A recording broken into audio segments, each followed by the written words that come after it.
The ledger of Outremer is a record of managed decline. A coastal strip, maintained through treaty, trade, and intermittent bloodshed. Its borders are not lines on a map, but a fluctuating fever, a degree of tension measured in raids, ransoms, and the slow erosion of fortified hills. The archive for November 1177 indicates a critical fever spike. Saladin, Sultan of Egypt and Syria, had consolidated his power. Intelligence suggested his forces were committed elsewhere. The Kingdom of Jerusalem, under the young leper-king Baldwin IV, had accordingly stood down its feudal levies. The coastal cities felt secure enough to breathe. This was the institutional error. Saladin's maneuver was a masterpiece of logistical deception. Bypassing the traditional coastal routes, he led an estimated 26,000 troops, the core a professional guard of Mamluks, out of Egypt across the Sinai and into the plain of Ascalon. His objective was not a siege but a surgical decapitation, the city of Jerusalem itself lightly defended. The kingdom's military apparatus was scattered, disassembled. Baldwin IV, 16 years old, his body already yielding to disease, found himself in Ascalon with a personal retinue of perhaps 500 knights. A skeleton crew of sovereignty. Between this token force and Saladin's army lay open country, and between Saladin and Jerusalem lay only a panicked, undefended populace. The primary source is the Chronicle of William of Tyre, the kingdom's chancellor and archbishop. His prose is typically administrative. Here it tightens. He describes the court in Ascalon receiving the reports, the scale of the force, its rapid advance, its intent. The atmosphere is not of panic, but of a cold, administrative realization. The equation was insolvent. To engage was tactical suicide. To remain sealed in Ascalon was to grant Saladin the kingdom. Baldwin IV made the institutionally irrational decision. He would engage. The force that rode out from Ascalon was not an army. It was a statement. A procession of the doomed. 500 mounted knights, a smaller number of foot soldiers, and the true cross borne before them, the ultimate institutional asset, the physical proof of their mandate. They were not pursuing victory. They were documenting a final transaction of faith. Their march was not a stealthy approach. It was a direct intercept into the teeth of a storm. They found Saladin's army not in battle array, but in the complacency of the raid. The Ayyubid forces were dispersed, pillaging the towns and villages of the plain, confident of no meaningful opposition. The Mamluks were with the Sultan, a concentrated core of power surrounded by a chaotic, sprawling periphery. The Frankish charge, when it came, was not a tactical maneuver. It was a single, focused puncture. They ignored the periphery. They aimed for the center. William of Tyre's account becomes phenomenological.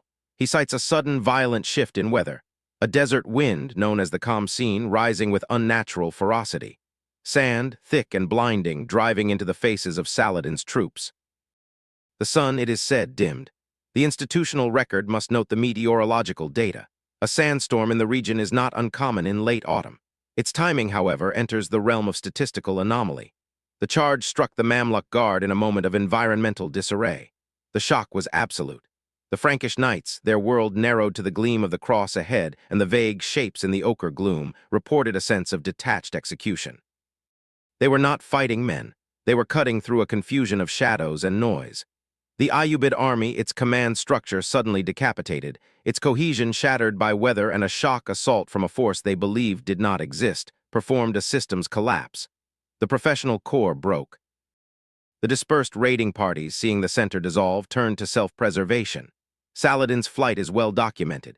He escaped on a racing camel, his personal guard annihilated. The pursuit was merciless, stretching back towards Egypt. The spoils taken, weapons, supplies, prisoners, were of a scale that crippled the Sultan's northern ambitions for years. The Frankish force returned to Ascalon. Their numbers, against all predictive models, largely intact. The true cross was rehoused. The ledger, for a moment, showed a credit so vast it was incomprehensible. The immediate institutional response was one of controlled euphoria. A Te Deum was sung. Baldwin IV's authority was cemented. The victory was stamped with the official seal. The miracle of Montgisard. But miracles are administrative problems. They defy filing. They resist explanation. They create expectations. The ledger had been balanced by a factor outside all known calculations. The kingdom now had to process an event that, by the logic of its own systems, should not have occurred. The fever chart had not merely stabilized, it had shown a reading that broke the instrument. The accounts were settled, the spoils distributed, the reports sent to Rome. And in the silence that followed the bells, a new process began, not of celebration, but of quiet, methodical assessment. How does an institution manage a miracle? How does it prepare for the fact that such a ledger entry can never be repeated? A miracle is a systemic event. Its first phase is the rupture. The second phase is containment. The institutional machinery, momentarily stunned, must re-engage to process the anomalous data. The goal is not to deny the event, but to define its boundaries, to channel its energy into sustainable structures, to prevent a recurrence of the unpredictable. The victory at Montgisard was too complete, too inexplicable within standard tactical doctrine to be left as mere military history. It required theological packaging. The primary containment vessel was the liturgy. A day of thanksgiving was instituted. The official narrative, disseminated from the Patriarch's palace in Jerusalem, was precise. Divine intervention, elicited by the piety of the king and the presence of the true cross, had manifested through natural phenomena to smite the infidel. The sandstorm was not a fortunate coincidence. It was a calibrated instrument. The charge of the 500 was not a desperate gamble. It was the wielded edge of that instrument. This was the authorized version. Clean, hierarchical, and reinforcing existing power structures. It placed the leper-king, already a living symbol of sacrificial suffering, at the center of a celestial transaction. The secondary system was the chronicle. William of Tyre, as chancellor and archbishop, was the event's chief notary. His account, written in the years immediately following, became the definitive source. It is a masterpiece of controlled reporting. The facts are present: the disparity in numbers, the strategic context, the weather event, the route. The tone, however, is carefully modulated between awe and administrative detail. Significantly, the account focuses on the preparation, the prayers, the taking of the cross, the procession. The battle itself is described as a divinely ordained collapse of enemy cohesion. The actual mechanics of the Frankish slaughter are glossed over. The viewer is directed to behold the miracle, not the messy, human-scale violence of its execution. This was a critical editorial decision. The event must inspire faith, not bloodlust. It must be seen as a closed system, a unique divine feedback loop, not a replicable military tactic. Other voices required monitoring. The knights who had ridden in the charge became a protected, yet potentially problematic witness cohort. Their personal testimonies, filled with sensory overload, the roar of the wind, the blindness, the feeling of striking at phantoms, were raw, unprocessed data. The institution needed their credibility but could not allow their anecdotal chaos to dilute the official narrative. They were paraded on feast days, their presence a living relic, but their stories were gradually harmonized into the liturgical hymn. The third and most delicate system involved the management of expectation. A miracle, once acknowledged, creates a demand for repeat performance. The military and political reality of Outremer remained precarious. Subsequent years saw raids, skirmishes, and diplomatic failures. Each new crisis posed a silent, corrosive question: where is the storm now? The institution's response was to subtly reframe Montgisard. It was not a promise of perpetual intervention, but a singular deposit of divine credit, a one-time infusion of grace to preserve the kingdom for a future purpose. The narrative began to stress not the victory itself, but the conditions that allegedly precipitated it: extreme penitence, unity under the cross, the purity of the king's faith. By making the preconditions the lesson, the failure of subsequent miracles could be attributed to a lack of meeting those conditions, not a failure of divine will. The burden of proof shifted from heaven to the populace. Furthermore, a quiet archival pruning began, detailed muster rolls from the day, lost, exact inventories of the spoils, fragmentary. The personal journals of minor knights present, not extant. The event was being lifted from the granular, verifiable soil of mundane record-keeping and elevated into the curated air of sacred history. It was being made docile, but containment creates its own pressure. A vessel sealed too perfectly risks rupture from within. The very success of the Montgisard narrative created a pathological dependency. The kingdom's strategic thinking began, in subtle ways, to skew. A culture of divine reckoning can foster strategic imprudence, the belief that another environmental variable will always intervene. More critically, the event created a ghost, a mirrored negative image. For Saladin, Montgisard was not a miracle. It was a profound systemic humiliation. A flaw in his intelligence apparatus, a vulnerability in his army's discipline, exposed in the most catastrophic way. His own institutional response was not containment, but rigorous, relentless correction. He would spend years methodically reforming his military, his logistics, his strategy, ensuring such a collapse was never possible again. Two systems reacting to the same anomaly. One sought to enshrine it. The other sought to engineer it out of existence. In Jerusalem, the codified miracle sat in the archives, a gleaming, inert weapon. In Cairo and Damascus, a patient, analytical engine of revenge was being calibrated. The silence after the bells was over. It was replaced by the quiet, persistent sound of a rival institution learning, adapting, and waiting for the environmental conditions to be just right, on its own terms. Containment is a temporary state. All systems trend toward equilibrium, and the historical record is a system of immense gravitational force. An anomaly, no matter how carefully packaged, exerts a debt. That debt came due a decade later, on a rocky, waterless hill called the Horns of Hattin. July 4, 1187. The conditions were the inverse of Montgisard. No sudden storm, only a relentless parching sun. The Frankish army, again led by a king of Jerusalem, now Guy of Lusignan, and bearing the true cross, advanced not in a focused column of faith, but as a bloated, thirsty, and divided host. Saladin's reformed army, its discipline absolute, its intelligence precise, used controlled harassment and environmental control, denying access to water to induce systemic failure.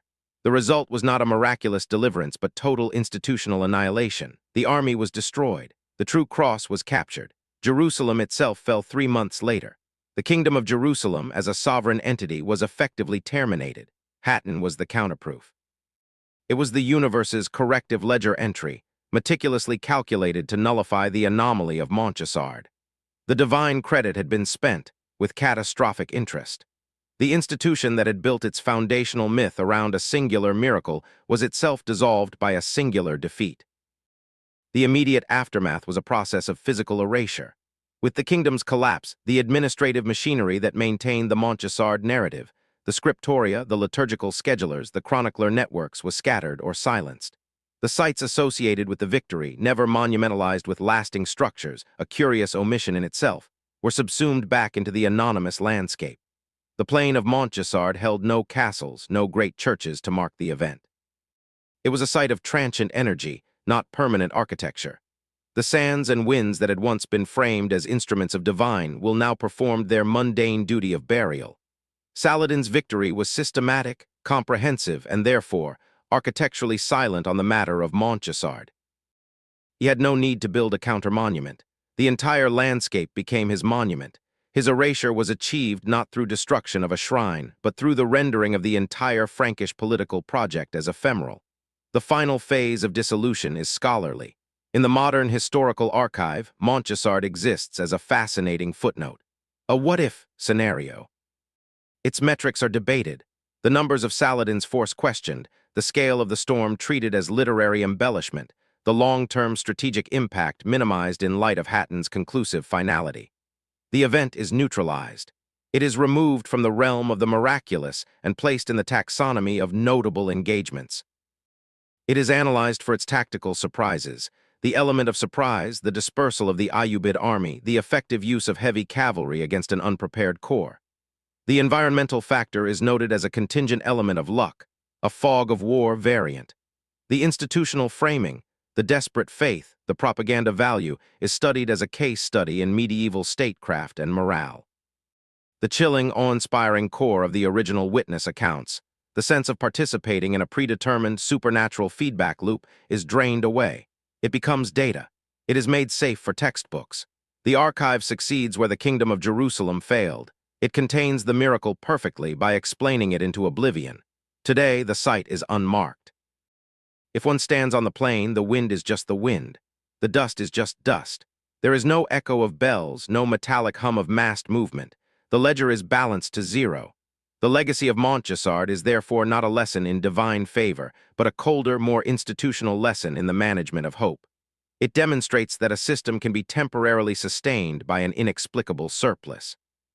But it also demonstrates that such a surplus creates a fatal dependency, a distortion in strategic calculus.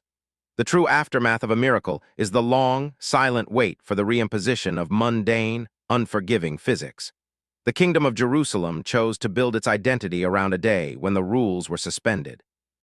It then had to exist in a world where those rules, hardened by a patient adversary, reasserted themselves with absolute terminal force. The final image is not of a charge, or a storm, or a king. It is of an empty ledger, a line drawn through an account now closed. A silence so complete it has forgotten it was ever interrupted by the sound of 500 men riding into a sandstorm, believing, for one impossible afternoon, that they were the instruments of a will that would never let them fall. The archive records the event. The landscape holds the silence. Between them, the truth persists, not as a miracle, but as a warning about the cost of auditing the divine.